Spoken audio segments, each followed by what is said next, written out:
या ट्रेकचा प्लॅन ठरला आणि आमचा ग्रुप तयार झाला. माझ्यासोबत होता माझा मित्र विपुल आणि ऑफिसमधले सुजल आणि स्मृती. बाकी सगळे माझ्यासाठी अगदी नवीन चेहरे होते. रस्त्यातच विपुलच्या बहीण भाऊ आणि त्याच्या मित्रांची ओळख झाली आणि कधी अनोळखी लोक आपले झाले ते कळालंच नाही.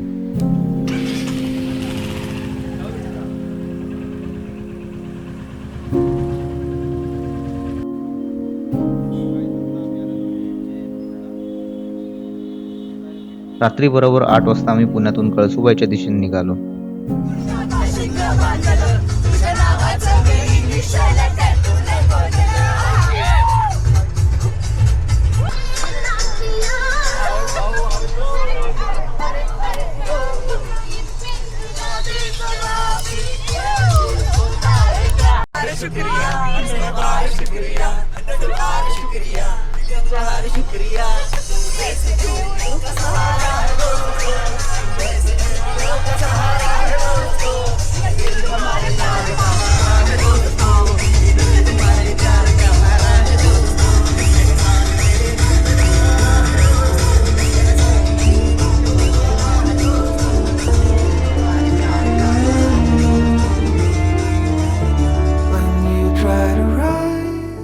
बसमध्ये गाणी, मस्ती, डान्स आणि धमाल सुरू होती.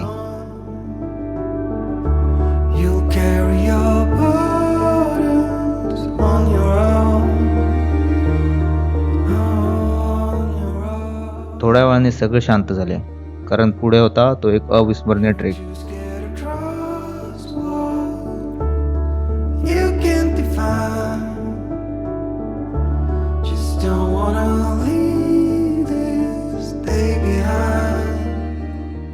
जवळपास 5 ते 5.5 तासांचा प्रवास करून पहाटे 3 वाजता आम्ही कळसुबाईच्या पायथ्याशी असलेल्या बारी गावात पोहोचलो.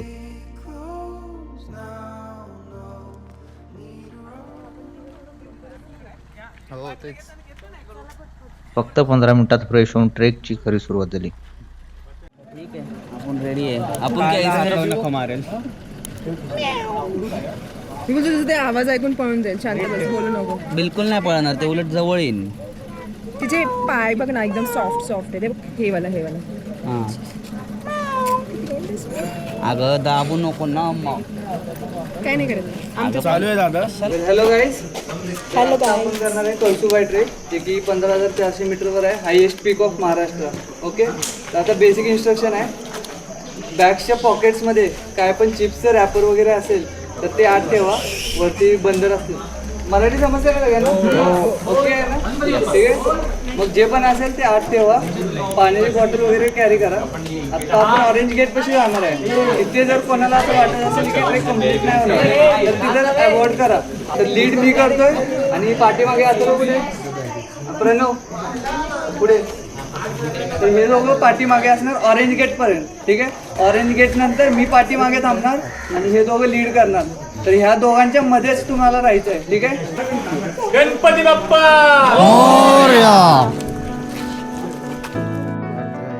बेस कॅम्पवर या ग्रुपचे लीडर म्हणजेच सचिन यांनी आवश्यक सूचना दिल्या आणि मग आम्ही सगळ्यांनी एकत्र चढाई सुरू केली.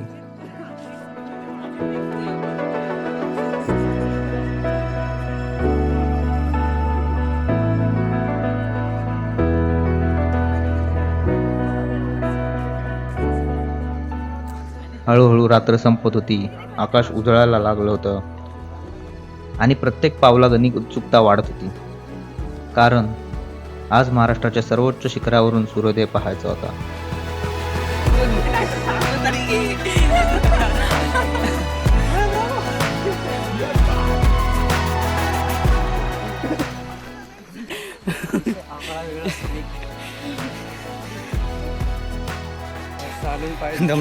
दमलो मी, शब्द जरा अडकले मनाच्या आतच. सुरुवातीच्या 15-20 मिनिटातच कळसुबाईंचं छोटंसं मंदिर लागतं. ज्यांना पूर्ण ट्रेक करणं शक्य नसतं ते इथूनच देवीचे दर्शन घेऊन परत जातात. पण आमचं लक्ष होतं शिखर.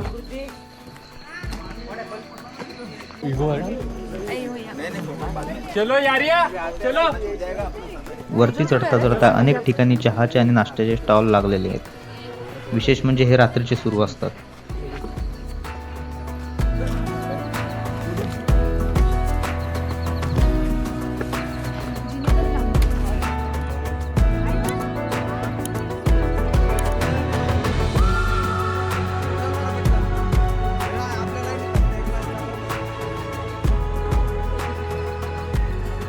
थोडा ब्रेक, पुन्हा चढाई आणि प्रत्येक वेळी वाटायचं की बस अजून फक्त 20 मिनिटं चालायचे.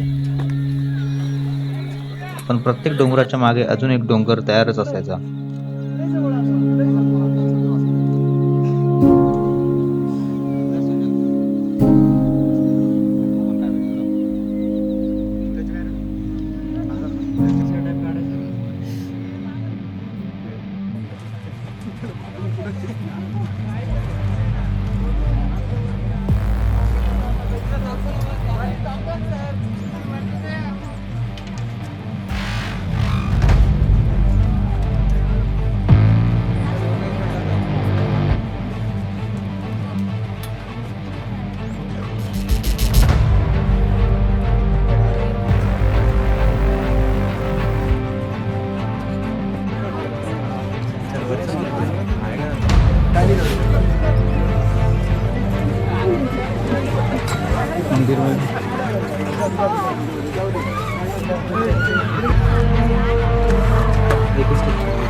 आणि अशाच पावलाने शेवटी आम्ही शिखरावर पोचलो.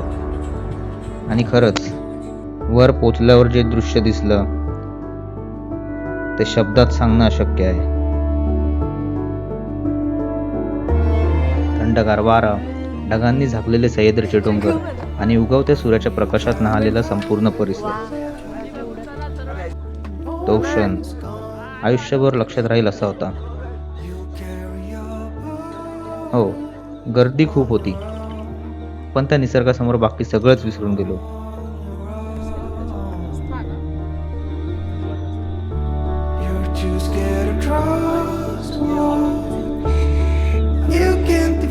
मंदिर तेच आहे का नक्की? जायचंय का नक्की? सादिक जायचं ना? पूर्ण कंप्लीट करायचं ना? का खालती जायचं परत? नाही कंप्लीट करायचं ना? काजल जायचं ना तिकडेच वरती? का जायचं खालती परत? तुला जायचं का नाही?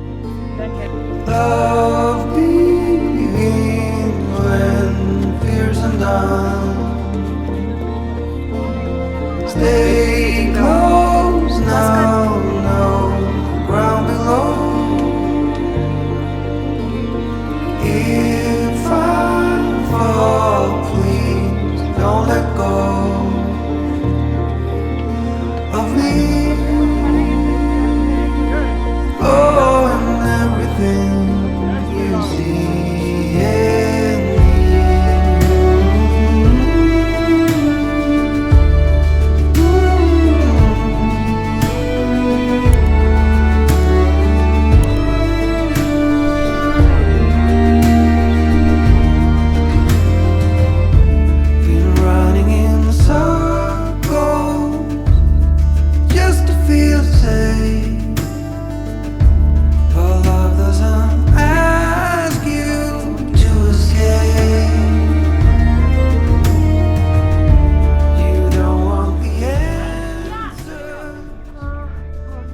डोंगर आपल्याला एक सुंदर गोष्ट शिकवतो.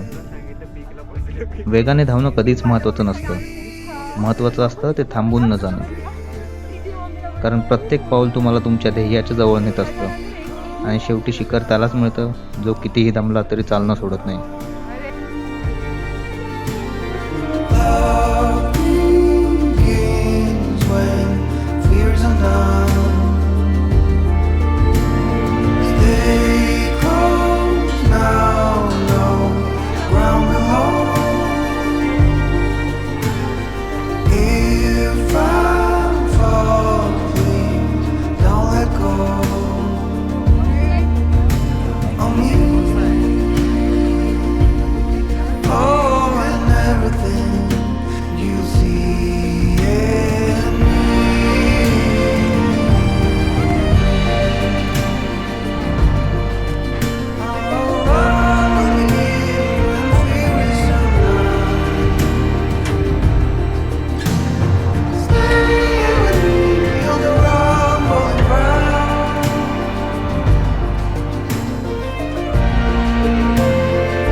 बारी गावापासून जवळपास 3.5 ते 4 किलोमीटरची चढाई पूर्ण करून शेवटी शरीराला थोडा आराम मिळाला. काही वेळ आम्ही तिथे बसलो, देवीचं दर्शन घेतलं, भरपूर फोटो काढले आणि त्या क्षणाला मनात कायमचं साठवून ठेवलं. महाराष्ट्राचं एव्हरेस्ट आणि सह्याद्रीतील सर्वात उंच शिखर. स्वागत आहे तुमचं कळसुबाई पीकवर. समुद्र सपाटीपासून तब्बल 1746 मीटर म्हणजेच 5400 फूट उंचीवर असलेलं हे शिखर प्रत्येक ट्रेकरच्या बकेट लिस्टमध्ये असतं आणि एकदा का तुम्ही इथे पोहोचलात तर अक्षरशः महाराष्ट्राच्या सर्वोच्च ठिकाणी उभे असल्याची भावना येते.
त्यानंतर खाली उतरून गरमागरम पोह्यांचा नाश्ता केला आणि पुन्हा बारीगावाच्या दिशेने प्रवास सुरू झाला. उतरताना मात्र पाय अक्षरशः साथ सोडत होते. संपूर्ण शरीर जमलं होतं, पण मन मात्र पूर्णपणे भरून गेलं होतं.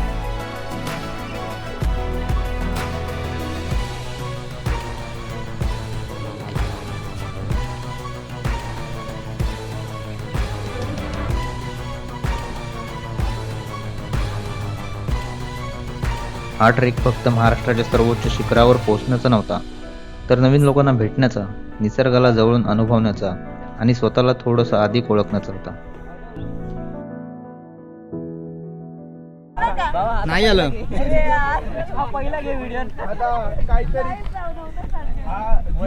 समोर बिंदास बोलू शकतोस? काय कॅमेरा समोर बिंदास बोलू शकतोस ना? इतका नाही पण हा थोडाफार. येस माकडींबद्दल बोलू नको फक्त. आणि कॅमेरा काय इकडेच ठेवू का मी? मी तिकडे येते. काय क्वेश्चन आहे बोल. तुला काय कसं वाटलं हे ट्रेकिंग करून? ट्रेकिंग सध्या सुरुवातीला वाटलं की सोपं आहे, जसं पुढं पुढं जात गेलो ना एका पॉईंट नंतर 20 मिनटं अजून 20 मिनटं अजून तसे करत 2 तास लागले तरी 20 मिनटं काय पूर्ण नाही झाले आमचे. मग चालून छोटे टॉपला गेलो. तर टॉपला गेल्यानंतर आहे ना अख्खं जे मंदिर आहे मंदिरची साईड पूर्ण त्या ढगांनी भरलेलं, अख्खं धुके थंड वारा, एकदम बरं वाटत होतं तिथं. तरी आपण दुसरी साईड एक्सप्लोरच नाही केली. दुसरी साईड हा, त्यासाठी आपल्याला वेळ लागला. दुसरी साईड एक्सप्लोर करत बसलो ना, कांदेपोळीची पहिली प्लेट पण गेली. हो रे.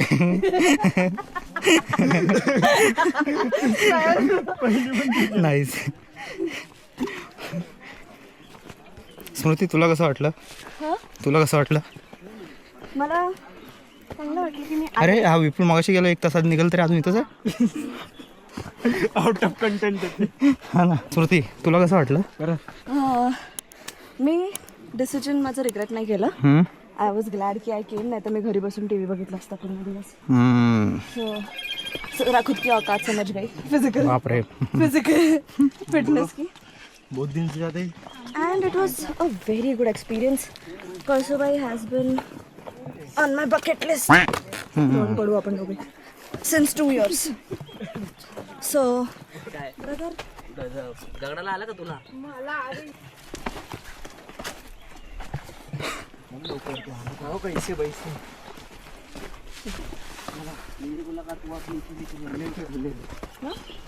विपुल सर, तुमचा एक्सपिरियन्स कसा होता? एकदम छान, व्हेरी मच. 9 वाजता वर जाऊन खाली आलोय परत. ट्रू बाई. आणि समृद्धी तुझा काय बाई तुझा सांग. स्पीचलेस. तू काय जरा फिरवशील.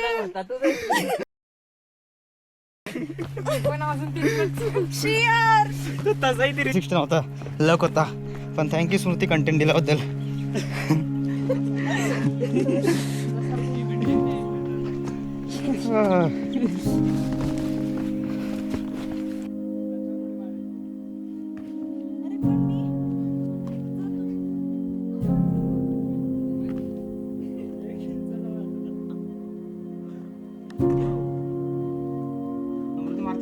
नाही ऑडिओ गेलो नाही सगळ्यांच्या उड्या मारायच्या. सो आम्ही आत्ता जरा विश्रांती घेतलेली आहे. तुम्ही इथे बघू शकता जागोजागी त्यांनी काय दिले तरी बसायला जागा दिले. रिद्धी कसं वाटतं तुला? हालत टाईट झाली. परत एकदा जायचं आहे काय? कोकणकडे जायचं आहे का आता? सुजलाला सुजलनीला हे केले पण सुजलचे पहिले शूज दाखवू दे. सुजल इकडं इकडे इकडं राईट टर्न घे. बिचारा कसा उतरतो यार. मला एवढं मी वाटते ना. दाखव नीट दाखव शूज पायात घे. मग सुजल कसं वाटतंय?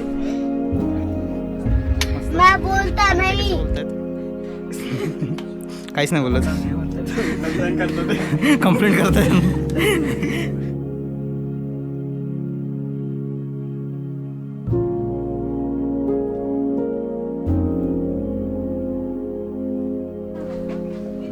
करत राहते तिचं टेरेसची.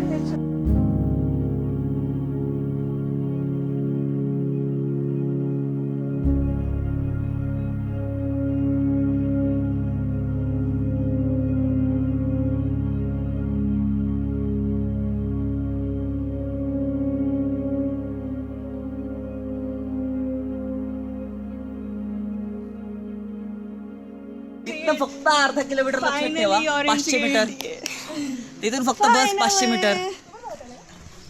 अरे तो प्रो आहे.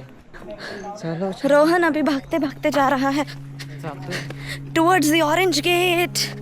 ये वी फाइनली डिड इट.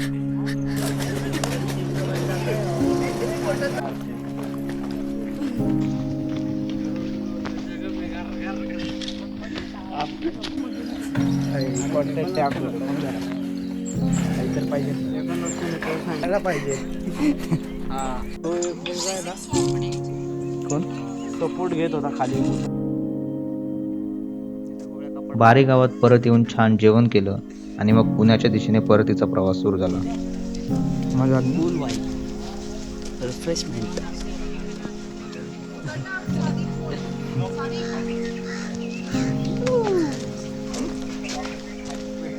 परतीच्या वाटेत मुसळधार पाऊस, बाहेरचं अप्रतिम हवामान आणि दिवसभराच्या थकव्यामुळे बसमध्ये शांत झोपलेले सगळे एक वेगळाच अनुभव होता. जर हा व्हिडिओ तुम्हाला आवडला असेल तर लाईक नक्की करा, कमेंट करून तुमचं मत सांगा आणि अशाच भन्नाट ट्रॅव्हल ब्लॉगसाठी चॅनलला सपोर्ट करायला विसरू नका. पुन्हा भेटू एका नव्या प्रवासात एका नव्या ब्लॉगसोबत.